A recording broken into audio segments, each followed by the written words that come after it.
Ladies and gentlemen, welcome to Leppy Duels Week 4, once again presented by JRV Media. I'm your host, Jacob Arvidson, and I am excited to have every single one of you back, especially you brand new viewers. If that's you, please take a quick second to like and subscribe to the channel down below. I'll give you a moment to do that. We appreciate the support. Thank you. Here's how the show works. In a moment, you will meet our 4 distinguished guests. Each of those guests will go 1v1 versus the other 3 contestants. Within each of those duels, each guest will have 1 minute to deliver their points on the assigned debate topic, along with 20 seconds additional to respond to their opponent's comments. After that, I as the host will determine a winner of each duel, and the first one to fill up their scoring bar first wins the episode. Simple enough. Let's meet this week's guest. First up, he's DGA sponsored. He's a former Leppy Duels champion, Trevor Harbolt. Next up, joining us for the first time ever, he's a former Disc Golf Pro Tour administrative and operations director and the current brand manager at Latitude 64. Give it up for Seth Fendley. Next up, hailing from Scottsdale, Arizona this time around, he's also a former Leppy Duels champion. He's the current brand manager at Great Lakes Disc and owner of Wolfpack Disc. Give it up for Brian Papa Wolf Frawley. And finally, rounding out the cast, he's an admin at the Discraft All Day Facebook page and current team captain of Discraft Underground, Wes Shinevar. Thanks for joining us, guys. We got a star-studded panel today. Excited to have every single one of you. Let's get into it. First off, the Las Vegas Challenge was this past weekend. A lot of storylines to follow within the top 10 on both the MPO and FPO side. Which was your most noteworthy performance? Trevor, Seth, you're up. Trevor, you're on the clock. Well, I mean, noteworthy performances could be anybody in the top 10 on the men's side. I mean, there's a lot of storylines on that side, but I mean, Kevin Jones has to be the top one, right? Like, this guy had a lot to prove coming into this tournament. Some crazy comments that we all heard from Prodigy about, not having an elite player, and he come out and showed out that he is a top player still. And it goes back to a couple weeks ago when me and Will talked about he was selling Kevin, and I don't think you should sell Kevin, but I think Kevin just having a really good show out in the beginning of the year, playing really good, playing really smart, and it come down to the end, he threw OB on a little low line, but I think Kevin was the one to watch out for, to be honest. That's my top 10 pick there. Seth, you are up. All right, so there's only 2 right answers to this question, and Trevor didn't go for either one of them. And as much as I want to say that Kevin Jones is the answer, I've known Kevin since I started playing. My first PDGA sanctioned round, I had Kevin Jones on my card with me as a 12-year-old. It was insane. He outdrove me then, he outdrives me now. But the only 2 right answers that you could have gone with, one is from Trevor's home state, and that's Zach Arlinghouse. But the most noteworthy finish in this first event was Caroline Henderson. And I'll tell you why. It's because last year, she was nowhere on the scene. I met her in the DFW airport flying to Portland, and you know what? She wasn't even in the event. She was flying a week early to try to qualify to play in the Beaver State Fling. That is how driven she is. That is how much she's out there grinding it out. And when we saw her on the chase card twice this past week, we know that she's going to be here to stay for the season. Beautiful, well said. So we bashed Kevin Jones for you, Trevor. Tell me why it's Kevin Jones and not what Seth is saying. Well, I can't argue with him on Zach Arlinghouse. I did say that, the top 10 is all storylines. Zach is a young up-and-comer that not a lot of people really know about, and he showed out at Idlewild a few years, and I'm glad to see he's doing well. But I still think that Kevin Jones thing, you're putting this guy on a pedestal a little bit by, or not a pedestal, really, is what they're saying, that they don't have an elite player, and he come out and said, look, I am elite. It's not just Gannon here. I'm here too, and I'm here to stay, and I'm here to play golf. So you're wrong. Sorry. Seth, tell him why he's still wrong. Yeah, so Kevin's been around, right? Like I said, I played with Kevin when he was 12 years old, and he's already won Pro Tour events. He's already won the Disc Golf Pro Tour Championship. He has the staying power. Just because he had something to prove this past week doesn't mean that he's not noteworthy. I mean, he's been around. The reality is that Caroline was a name that not hardly anyone knew. I know when I met her in Dallas, didn't know who she was, but here she is. She's out here rocking it, and she has the staying power in that she's already registered for the first half of the season. Kevin's been playing on tour for the past 3 years. He has wins. I think that Caroline's the bigger take here. All right, I like both your points. Trevor, absolutely Kevin had something to prove this week, but I do agree with Seth. Despite what we said a couple of weeks ago, Will wanted to sell stock in Kevin Jones. Like Seth says, he's a stalwart on tour. He's top 20 no matter where you look, how you frame it. I like the take on Caroline. So I'm going to give Seth the win in debate number 1. Sends us to duel number 2 between Brian and Wes. Brian, you're going to be up first. You guys are debating the changes in the live post-produced coverage. Take one positive, one negative change from what we saw with LVC coverage. Go for it. Well, first of all, thank you for picking me for this subject, because I think that looking at the whole entire weekend from post-production to live, the biggest takeaway I had is a number I looked at today, and that is the final round of the FPO division on Jomez. They are already surpassed the highest round for last year's FPO coverage of LVC that was released. So they've been out for 4 days, or 3.5 days really, and they already have close to 50,000 views. By the time this is released, it'll be over 50,000 views, which eclipses any of the other things from last year's LVC from the FPO production side. That being said, I was really disappointed in Tournament Central from the Pro Tour. I'm a guy that gets up early and watches SportsCenter and NFL Today on Sunday and College Game Day on Saturday. I was really looking forward to this. I'm a huge Liz Lopez fan from back in the day, one of my OG Twitter followers, and I really, really just was let down. I thought it was overproduced, scripted, and rather boring. Well said. Wes, what do you got for us? Yeah, me and Brian are kind of like-minded, so this is tough to debate against him. But, one thing that I really liked that I didn't see as much last year during the actual live coverage was the side-by-side commercials with the coverage actually still rolling. I felt like it gave us a chance to really stay in the action, kind of stay up to date on how these guys were playing, how the holes were playing out. And I just thought that was a really cool addition that they seem to be focusing on a little bit more to bring more coverage to us, which I know has been a goal for them really for the last year or two that the people have been asking for. I also want to say that the FPO same-day coverage is absolutely huge. Brian mentioned that too, but I think it's worth reiterating that that was a phenomenal addition to bring to disc golf. The women's coverage generally does not get the views. People tend to go over to MPO coverage if they're watching post-produced. And so to have the same-day FPO coverage, you can literally watch disc golf all day from the start of the first round of the women. You can watch the men's round, and then you can go back and watch FPO live again if you want to. So an entire day of disc golf, like who doesn't love that? Nobody doesn't love that. It's a good thing. Brian, separate your argument a little bit from Wes if you can. Well, I think let's focus on the Tournament Central letdown. This was a failed launch by the Disc Golf Pro Tour, unfortunately, and I'm a big DGPT fan, so I'm not hating here.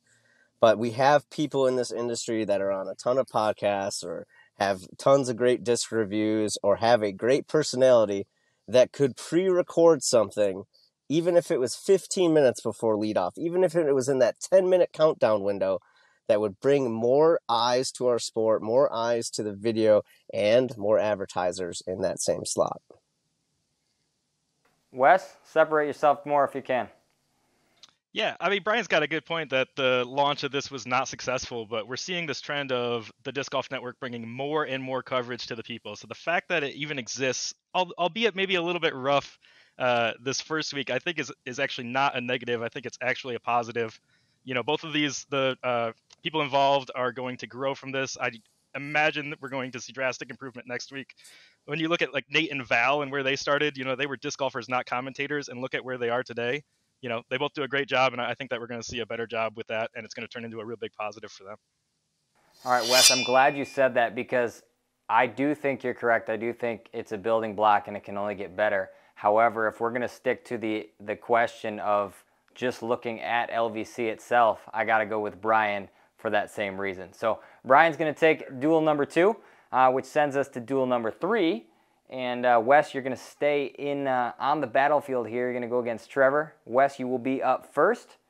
You guys are debating what's the real disc golf, I guess is how I would phrase it. Ball golf courses or woods golf courses?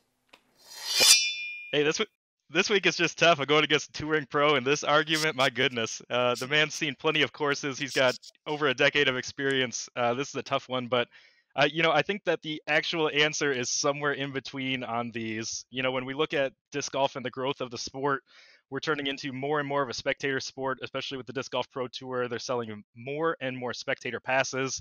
They're trying to bring people out to the courses to buy merch and just, help out all of the vendors and all of the players that are at these tournaments. And in order to have those people on the course and able to spectate disc golf, you need to have somewhat of a mix. I've seen the heavily wooded courses. We have one here local to me, and it is very difficult to spectate on the heavily wooded courses, but it's also boring to just spectate on the ball golf courses where people are just throwing out into the open air and you don't really have a huge variety of shots. So I think that the answer is somewhere a mix in between. If I had to go with one, I would go with a ball golf course because you can still mix in some mature trees and some of the side fairways and stuff. But I think that a mix is needed these days. All right, Trevor, are you going to go one side or the other?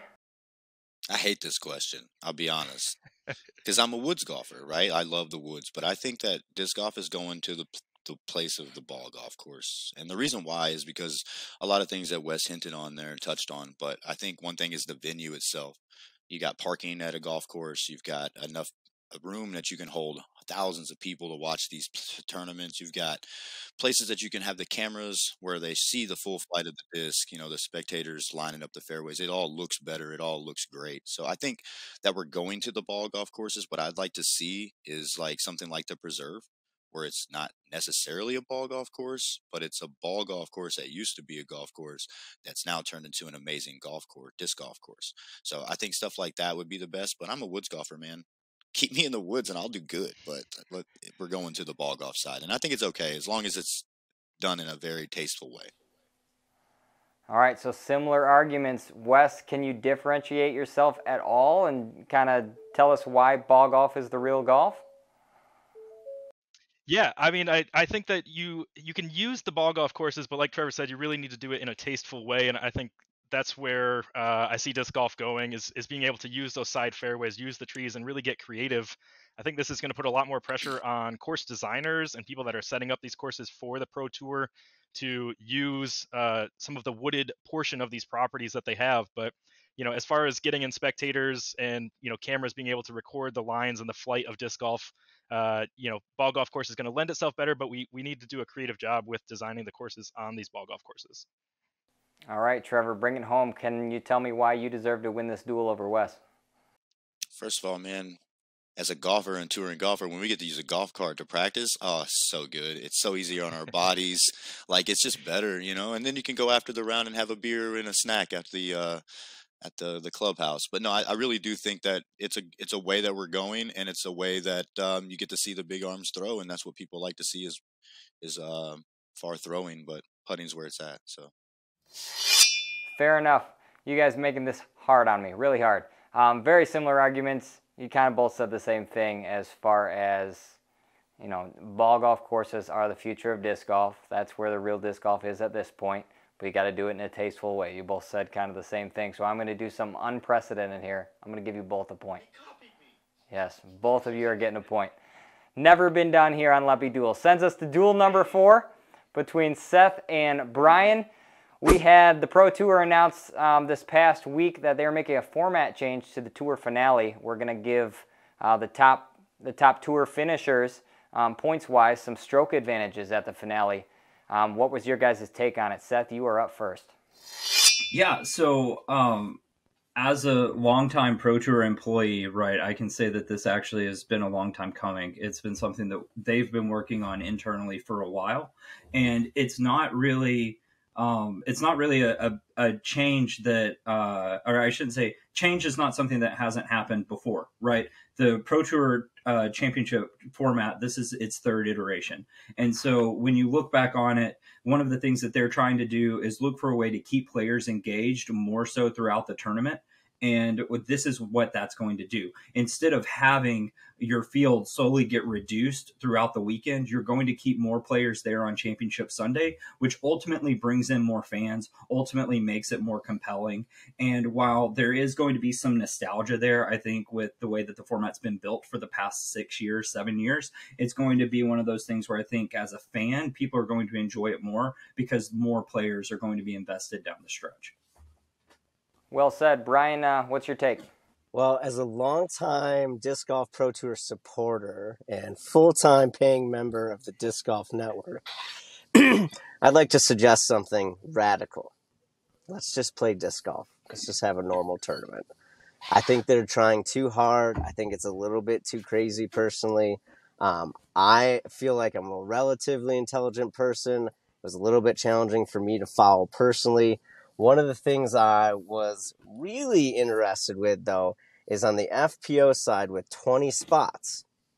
In the theory of the world, 18 of those spots could be taken prior to anything by just winners. So if you had 18 individual winners over the events, the Elite Series, the majors, blah, blah, blah, those spots would be taken, which means the final two would be fought after from the whole FPO division. That's something that's really interesting. That did intrigue me, but I'll be honest, I would rather just see the best 72 from each side fight it out for a big old cup. Two completely different takes, and I love it. Seth, why is your take better? Yeah, so you have to give the players something to fight for throughout the season, and if that stroke advantage that you get in the first half of the championship isn't there, then you're going to have, and I promise you, if he listens to it, if he finds this, he will text me about it. But Paul Macbeth just would only show up to one tournament and not play all of the Pro Tour events, still come play the championship, and then ultimately, be able to be there to duke it out and win. And that's the reason why the stroke advantage matters. It's the reason why the format is the way it is, and it's not just a free-for-all tournament, because I can guarantee you, as something that, like, this has been discussed for multiple years before it was unveiled, that was on the table. It didn't make the cutting board. This is what did. And so I think we're going to be beholden to it. We're going to have more fans invested. It's going to be a win overall. I think the FPO point is a very interesting one. But yeah, I think there's a lot banked on the idea that there's going to be multiple winners of events. All right, Brian, take it home. What separates your take? I think we only had 3 repeat winners last year on the FPO side. You can correct me if I'm wrong later, but I'll ignore that and let's move to your point. So my concern with your point is if people are only coming for those points advantage, it's building a fake tournament. So I think people would rather show up for guaranteed cash.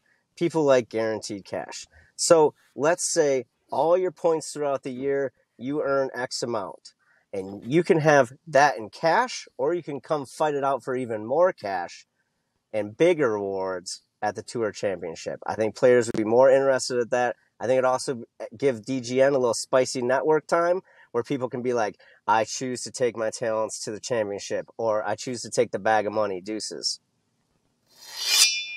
All right. So 2 different takes, like I said before. I love the direction you guys went. Seth kind of went a little bit safer route.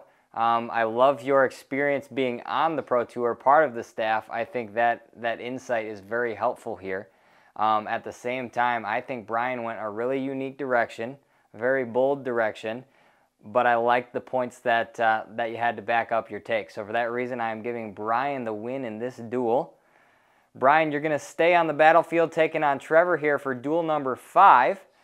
So Innova, this past week, we saw a lot of advertisements. Obviously, they're the ones hosting the Las Vegas Challenge. We saw a lot of advertisements in digital marketing focusing on Dave Dunapace, old school stalwart of the game, but not necessarily a face that brand new players are going to recognize. What was your guys' take on that and the direction they kind of went with their marketing scheme here early in the season? Brian, you're up. I'll be completely honest. I thought it was forced, almost gimmicky. I don't think enough people recognize who Dave is. More importantly, as a person that works in brand management and marketing, I would rather highlight my players than myself at any time. And Trevor will even back me up on that because I'm liking his posts and sharing his posts and getting people to buy his things and DGA all day and stuff like that. I feel like they really missed that opportunity having so many great Innova players there. With the release of the Juggernaut, they could have done other marketing materials a different way. If we look back last year to their marketing with the Instagram influencers, for lack of a better way to put it, I found that to be a much more genuine marketing campaign. And I think it was more realistic for our new quote unquote COVID boom disc golfers that these are just regular people like you are too, posting from your weekly league and your weekly round. I think that was a better direction. Also really creepy to call him the big guy. You're not wrong on that. Trevor, what do you have to say? I mean, let's be honest, dude. Brian said everything I was going to say, probably even more. But it's boring, man. You know, like, let's be honest. Dave's a good dude, and he's, you know, Innova tries to sell their name. It's their name. They've had their name forever since the early 80s. So I think they missed an opportunity to put people like Calvin on their, you know, their commercials, or Haley, or any of the girls, or any of the up-and-comers they have coming up. They missed an opportunity there, and that's something that they could probably work on. I mean, Dave's a good guy. Like, let's be honest, he's a Hall of Famer. He's Dave Donapace, but we need to move past this, and let's bring in the youth. The youth knows how to do the computers, and the youth knows social media a little bit better, and they sound a little more excited about their product instead of Dave sounding kind of like you know, bland and, you know, this is boring. If you want a turn because you have this power, like, I don't know, it was really weird. Didn't enjoy it, so do something better. Fair enough. Similar arguments. Brian, you had a small advantage because you got to say it first, but Trevor did kind of repeat what you were saying. So if you guys can separate yourselves at all, that would be great to help me make a decision here. Brian, you're up on the rebuttal. You know, if you look at what was going on 2 weeks ago, we were at the industry conference, and who was there? Most of the brass from Innova. You know who else was there? Many Innova players. What a unique time. You could have done some promotion, filming, recording, editing, and get it done all together with your release of your new disc and have it packaged by LVC. Is that challenging? Yes. But is it doable? Completely. I think they really missed that opportunity. The live, quote unquote, like live feed look from the on course just didn't look great. It looked unprofessional. Trevor, separate yourself. Why should I give you the point here? Well, because I wasn't at the conference, so that's irrelevant to me. It's this really, man. They're missing an opportunity to use some of the best players in the world who are great at what they do, who are great at social media. And if they're going to miss that, they're missing the times, and they need to get with the times. We're not just Innova 1987 anymore. We need to be Innova 2023 and on. That's what really needs to happen. All right, so again, still tight here. I'm not going to give any more dual points away. We'd be getting greedy there. Trevor, I like your final point, comparing 1987 to 2023. I think simplifying what you said in one sentence, that's it right there. So well said. Glad you said it. Point goes to Trevor, which means Brian and Trevor are tied at 2. And Wes and Seth both have 1, so this final duel is going to send us to our first ever 3-way tiebreaker. But first, Wes and Seth, you guys got to duke it out. Seth, you're going to be up first. We're building a bag for a beginner. What 3 molds are you telling this new player to have in their bag? Go for it. Yeah, so you picked the right person at the right time. I'm the U.S. brand manager for Latitude 64. Latitude 64 is the only manufacturer in the business that has what we like to refer to as the easy to throw line. And so what I'm going to be giving any new player is discs straight from the easy to throw line. More specifically, I'm giving them the diamond, the pearl, and the ruby. Why am I giving them those 3 discs? Because that's a driver, a mid-range, and a putter. And more importantly, little bit of product placement here. It comes in a 3-piece set. they're all right here. It retails between $20 and $25, and you're out on the course and playing. I don't think that there's a better deal out there. And more importantly, it's going to be discs that fly and fly well for a beginner. And that's really what gets a player hooked. We can all tell you that when we saw a disc fly the way it was supposed to, that's why we really started playing. And that's what this set is for. Beautiful. Wes, I take it you're probably not going to take Latitude 64, so I'm looking forward to what you're saying. What do you got for us?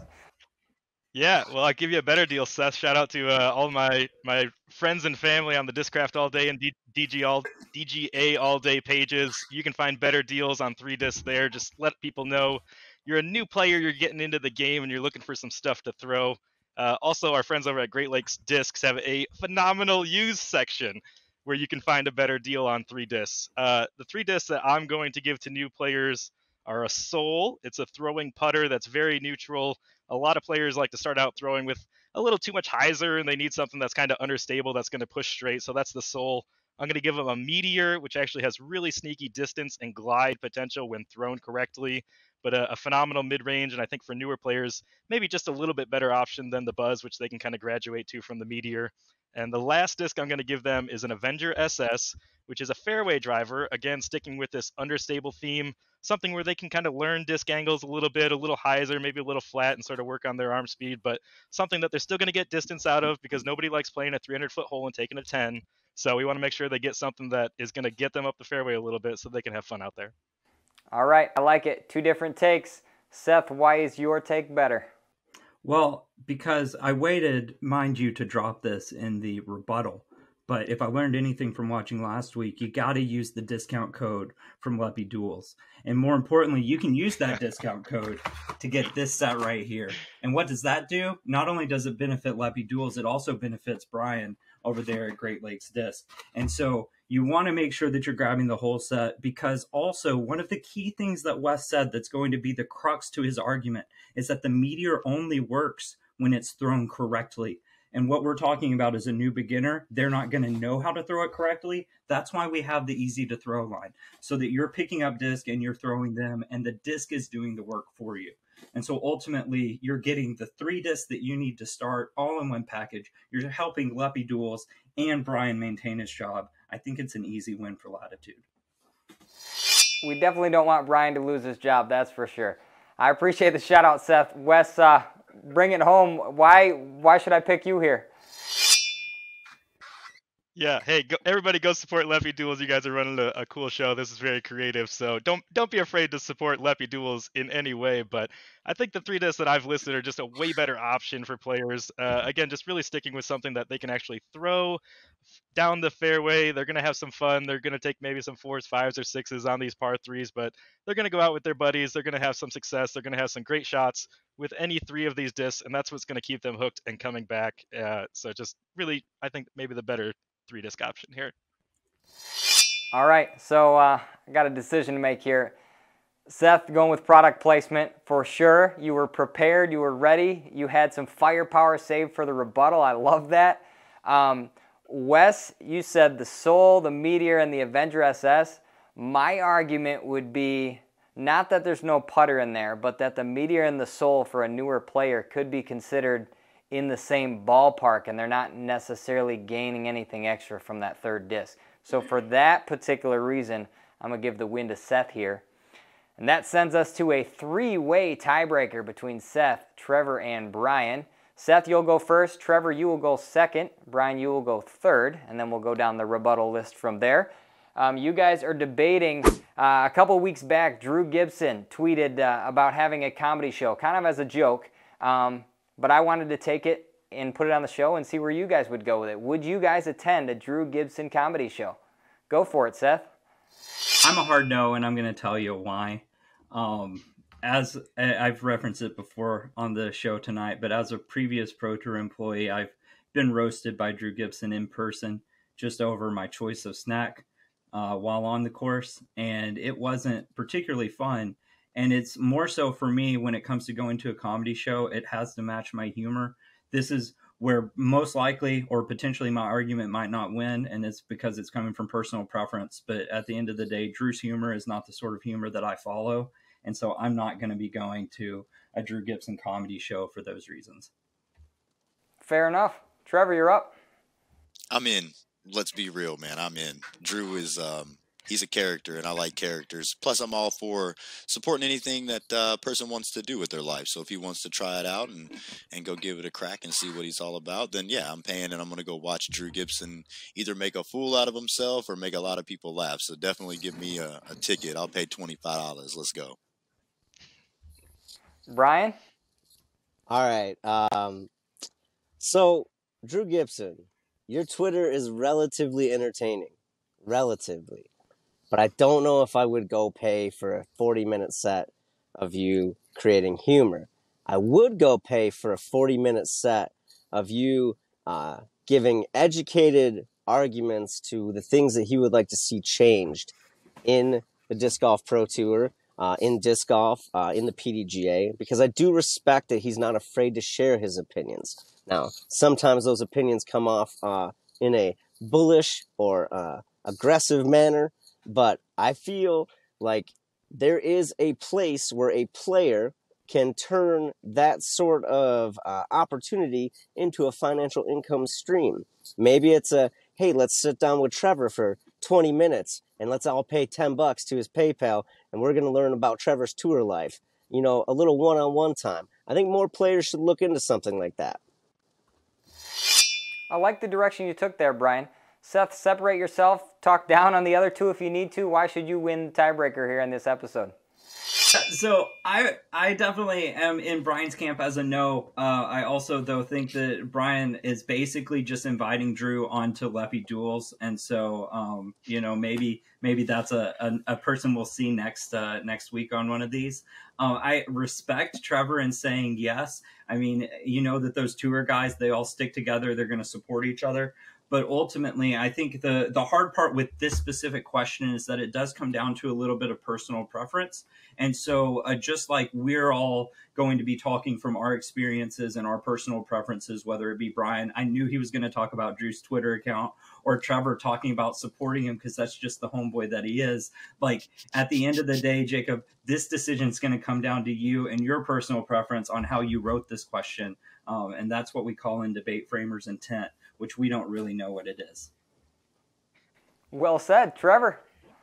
Okay, this is disc golf, man. You went way crazy on that, Seth. Like, you don't need to impress this man, right? We're debating about if we would go to Drew Gibson's comedy show, and I'm still all in, no matter what. Because if he wants to do it, then I'm going to support him, not just because he's my friend, but because he's a human being, and I think humans should always just go after whatever they want to do, man. You know, like, that's why I'm a disc golfer. That's why I was in a metal band. I just did what I wanted. And if he wanted to, I would support him just like I support you going to Latitude and Brian doing his thing at Great Lakes and Wes doing the Discraft Underground. So I think it's all about just supporting human beings and what they want to do. So, yeah, I'm in. $25. Maybe make it $30. I'll go. Yeah, so as the premier supporter on this channel right now, because I bought in Wes's fundraiser disc and Trevor's fundraiser disc, and Seth, if you had a fundraiser disc, I hope it's called the Camera at Hole 1. But more importantly, let's go back to the unique question. Would I go? No. But if you want to throw out a spoken word, Drew, I'll go see your spoken word. Tell me a little bit more about your tour life. All right. So 3 different takes. I love it. That's what this tiebreaker is all about. So I'm glad you guys went there. Seth trying to pander to the host a little bit. I'll take it. Trevor, you doubled down on wanting to go support your boy and his goals. I like that. And Brian went a third direction, which I didn't necessarily expect, but we'll take it. And for that reason, I'm going to give Brian the win. Back-to-back episodes. Congratulations. The floor is yours. You got 2 minutes to make a speech. What do you got for us? Coming to you live from a rainstorm in my buddy's car in the Memorial. I want to talk about a very specific thing, and that's the test flight release, the Protostar, the first flight, whatever you want to call it from your favorite company. They are meant to be thrown. They are literally meant to be thrown. Yes, I'm pro someone making $1. I'm pro someone even making 5 or 10. But flipping a disc that you just bought for 25 for 200 right away just blows my mind. So go out there and throw it. Thank you to all of the people who have already seen recording themselves talking about that new Zone OS that just dropped at the Memorial. Check out that Discraft. I almost just said something I wasn't supposed to say. Check out that new disc that's coming out, along with some other fun, exciting things coming out from Discraft, of course. And when they get released, don't put them in a bag. Go out and throw them in a field. Throw them on the ball golf course for Wes. Throw them in the woods course for Trevor. And then even maybe buy a Latitude 64 disc. Sorry, Discraft, for my man Seth. And go throw that as well. So thank you all for being here. It was an honor to be the first 2-time winner of this wonderful activity. Can't wait to hold that over Trevor's head for the next week or 2. Brilliant. You heard the man. Throw your test flights. Throw them and tell the world about them. Thank you, Brian. Well said. I'm glad you went that direction. Cool winning speech there. Congrats again to you. But thanks obviously to Trevor, Seth, and Wes for joining us here on episode 4 of Leppy Duels. If you have not done it yet, please like and subscribe. We appreciate all of you. We look forward to seeing you next week for episode 5. Have a good week, guys.